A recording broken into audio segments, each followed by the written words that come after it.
everyone, my name is Laura. If you're new here, welcome. If you're not, welcome back. Thanks for clicking on this video today. So I'm filming on my porch and it is like 300 degrees today. I thought it'd be really pretty to film out here because all my plants are out here, but like you can't see them because of the angle. So I guess you can see my bird of paradise kind of hanging down here, but I don't know, it's so hot. I don't know if this was a good idea, but hey, we're out here. I set up all my stuff and then started sweating. So we're gonna just stick it out and be out here. Today I'm gonna be sharing my favorite plant from each genus, and I don't want to take credit for this video idea. Fern from Wild Fern did it. I think last week she put out a video talking about her favorite plant from each genus, and it inspired me to do the same thing because I don't know, it's always fun to reflect on plants and like the ones that we really like that have grown really well for us that really make us happy. So I decided to do my take on that and share my favorite plant from each genus with you today. In these categories, I have plants that I either own or have owned in the past, and there for a couple categories are some ties. So for the most part, I do just have one per genus, but like it was really hard to choose. So for some of them, there's two. So the first genus is Philodendron, and my favorite plant from the Philodendron genus is none other than my variegated burl marks. So I love this plant. I mean, if you just look at it, I think you can see why I love this plant.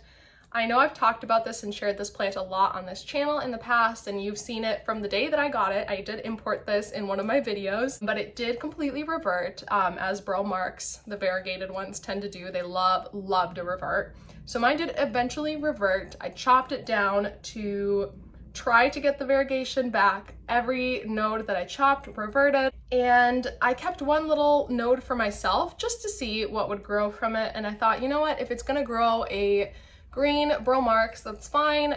Burl marks is a beautiful plant anyway, so I'll just take a green burl marks. And it grew this.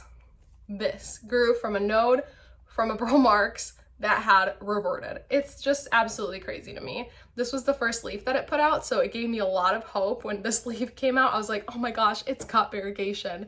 But then it just started spitting out leaves like this,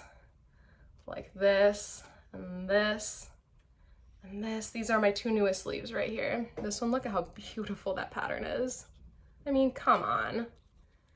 And this one, and now it's putting out an all yellow leaf, which makes me kind of nervous that it's gonna start just putting out yellow growth. I don't love that, but I'm not gonna freak out until it puts out like a couple in a row. And there's so many different growth points in here. I think you can kind of see that. Like all burl marks, it just grows wild. There's so many growth points. It throws out like 2 or 3 leaves at a time.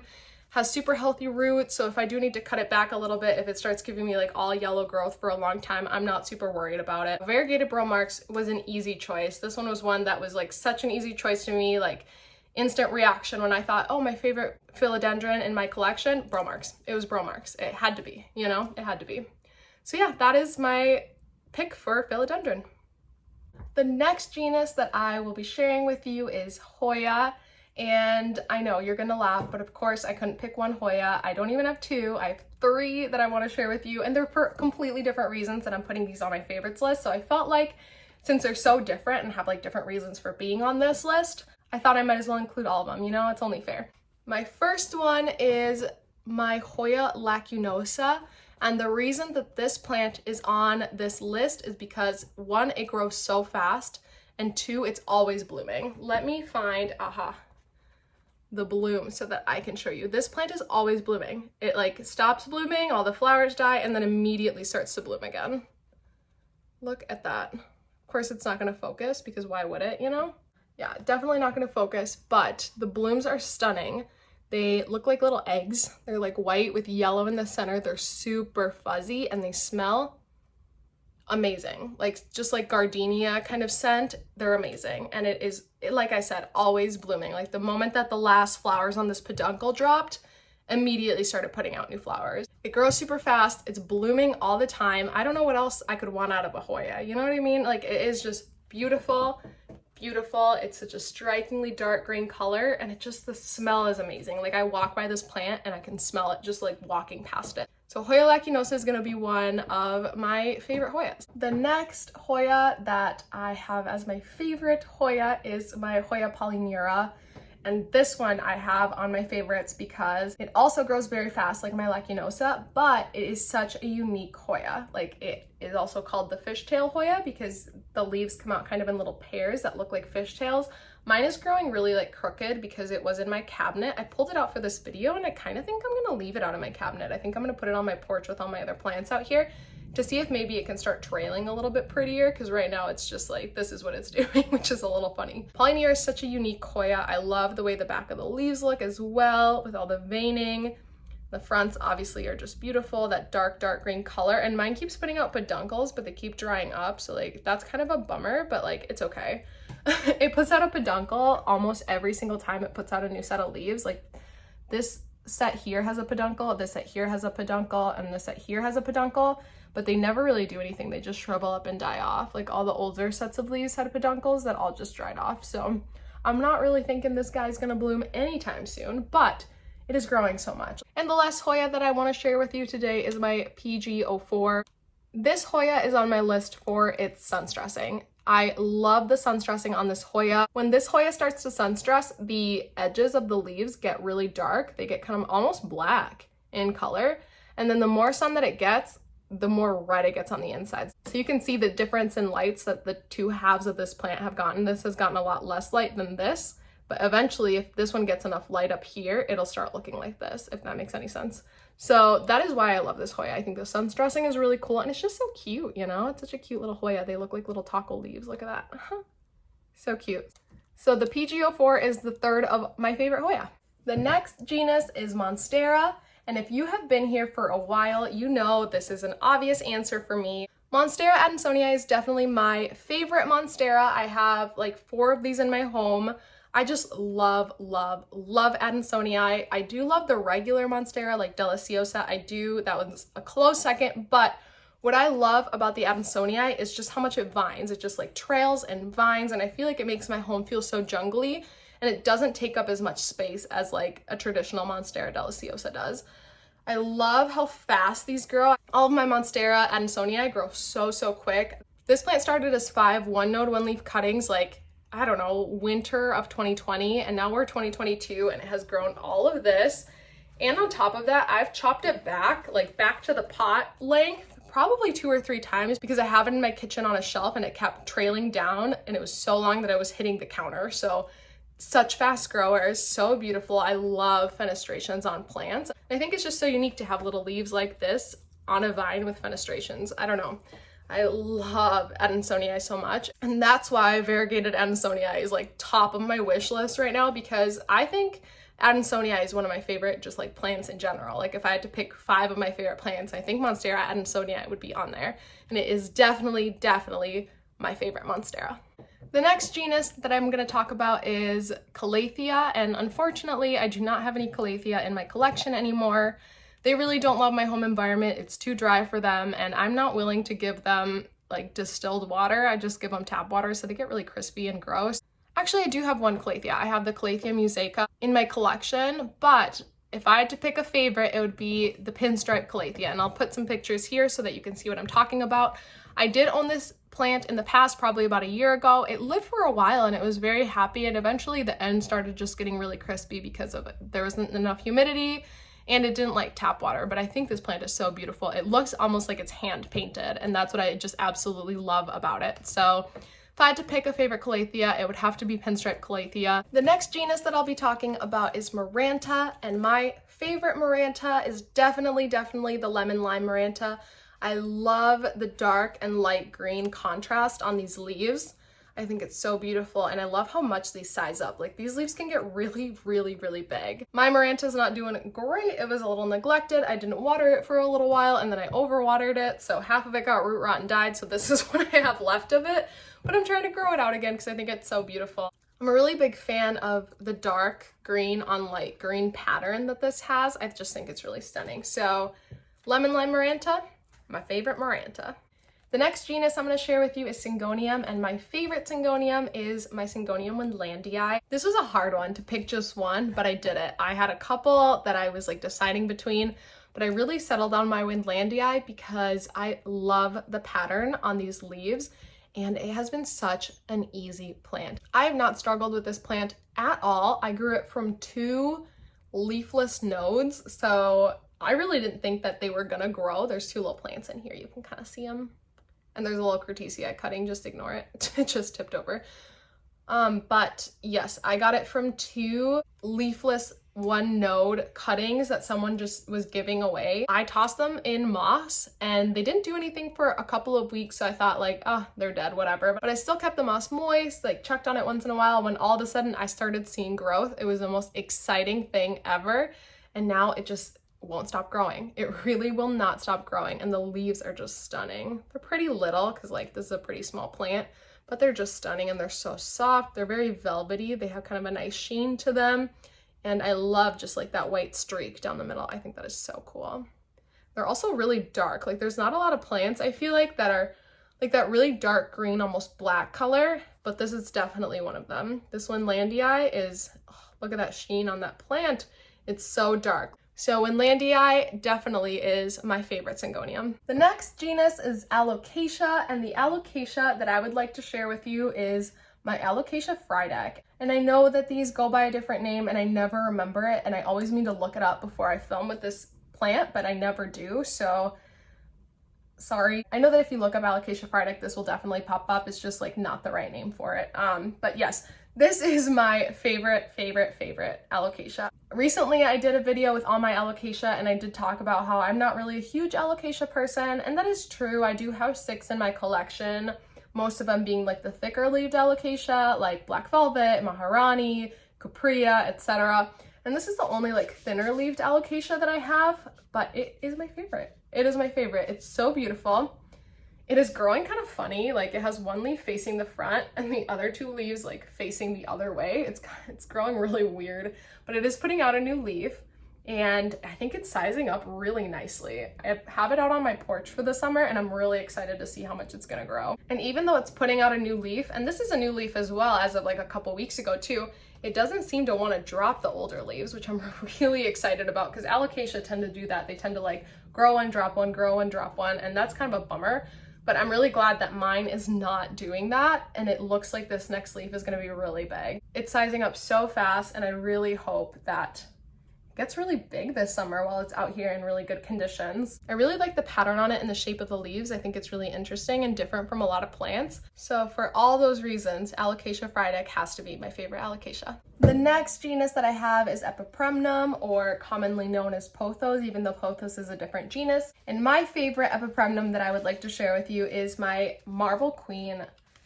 Oh, she's so big. This is one of 2 that I have. This one is a smaller one, believe it or not, but it is so big.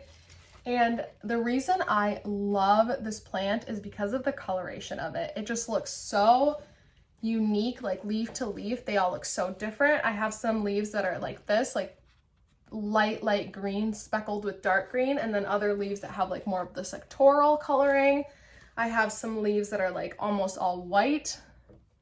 I have some leaves that are like mostly green, like these back here, or this one. Kind of hard to pull them out. This plant is so wild, but every single leaf is so different. And I think that that's just so unique about them. And the nice thing is that on top of having just like beautiful coloration, it grows so fast. This plant grows insanely fast. So if you want a really fast growing, like beautifully colored Epipremnum, Marble Queen is the one to go with. It really is. And they're so easy to find. They're everywhere. Like any store that sells plants is likely to have a Marble Queen pothos, and not for a lot of money. Like probably under $20, you could get a nice full pot of Marble Queen pothos. So that is why this one is on my list. Like with the Adansonii, this is definitely one of my top 5 favorite plants of all time. And it's such a common plant and such a beautiful plant. I just can't imagine picking a different Epipremnum as my favorite. This one is so fantastic, so fantastic. The next genus that I am going to talk about is Peperomia. And the plant that I want to share with you is Peperomia prostrata, or string of turtles. This is one of the only Peperomia that I really vibe with. I'm not really a Peperomia person. I can't seem to figure out their care, so they all get like really leggy and die. But this Peperomia has been so easy, and I think it's so beautiful. It literally looks like strings of little turtles. I have like a little pot of turtles, and I just think it's the cutest thing. It's also grown, It's also grown so fast for me. Look at all that growth. This is all growth from the winter. At the end of last summer, it was right to the edge of the pot.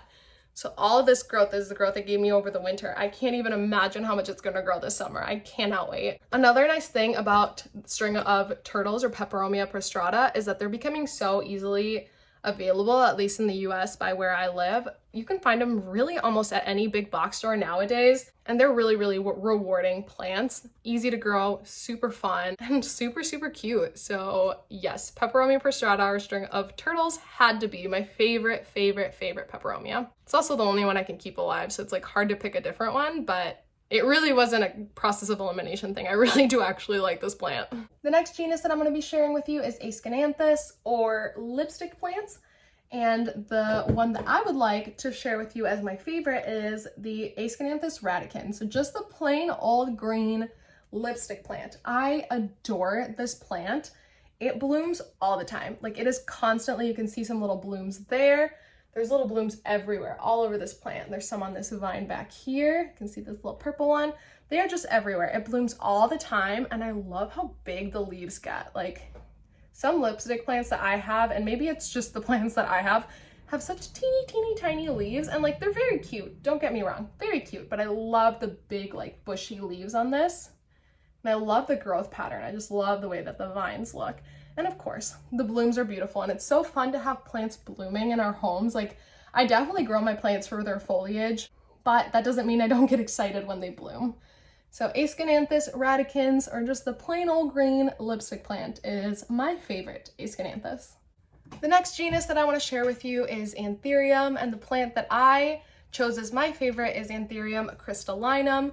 I absolutely love this plant. This was my first Anthurium, and when I got this plant, I was really nervous because Anthurium are really picky about everything, like light, humidity, temperature. If it can be picky about something, in general, Anthurium are gonna be picky about it. So I was really nervous, and I imported this plant in, and it has been a dream. It has been a dream to grow. I grow it at room temperature, room humidity, everything. It's just in my hallway on a shelf, and it is living. It does have a little bit of crispiness, but it's nothing too major. It's put out this huge new leaf that it does have a hole in it because it got stuck on its way out and kind of ripped itself a little bit, but it is still just like amazingly huge. This is its new leaf, and the leaf has not hardened off, and it's still huge. Like, it really is keeping its massive size from when I imported it in. This is one of the first leaves that the plant had, and it really has kept its size. It has been a dream to grow. I really do not worry about this plant at all. I thought I was gonna have to worry about it all the time and like baby it, but it has been so easy. Since getting my crystallinum, I have gotten a clarinervium and a veitchii. I've had my veitchii for only a couple of months, and it's very, very little, so I don't have a lot to say about it, but my clarinervium, oh my gosh, it has been such a nightmare. I have had it for a little over a year, and it has one leaf that's this big. That's it. That's all it's grown. One leaf this big.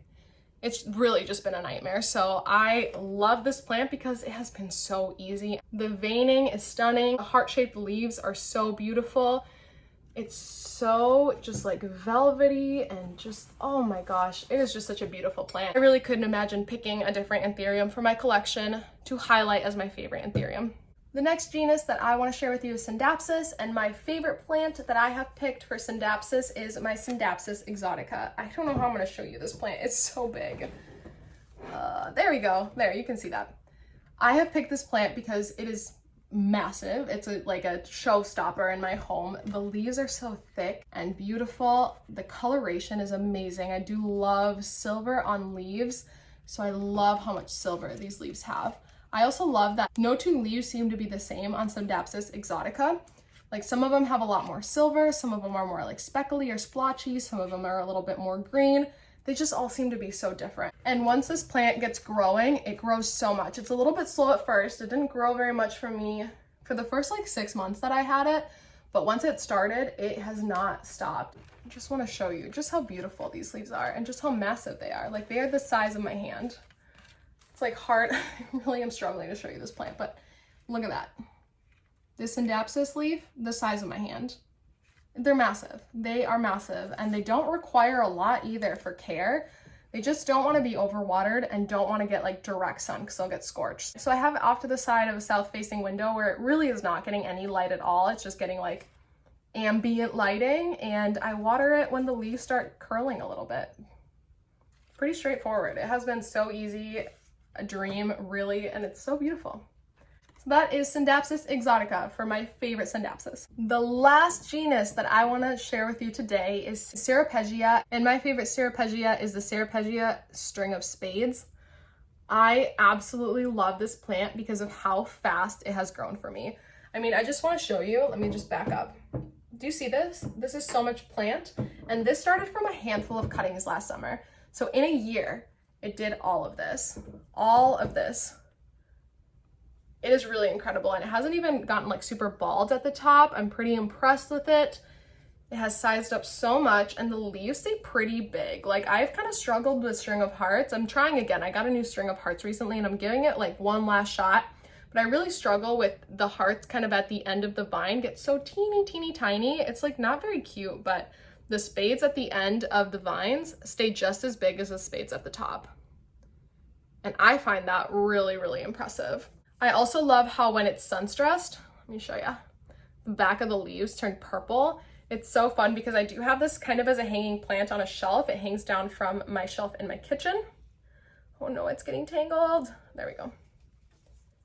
It hangs down from my shelf in my kitchen, and so I get to see both the fronts and the backs of the leaves, and I love seeing those little pops of purple. They're so cute. And that is why string of spades is my favorite Ceropegia. All right, plant friends, that is going to be the end of this video. If you enjoyed it, give it a thumbs up. Let me know what your favorite plants from each genus are down below. I would love to chat with you in the comments, and I will see you in my next one. Bye.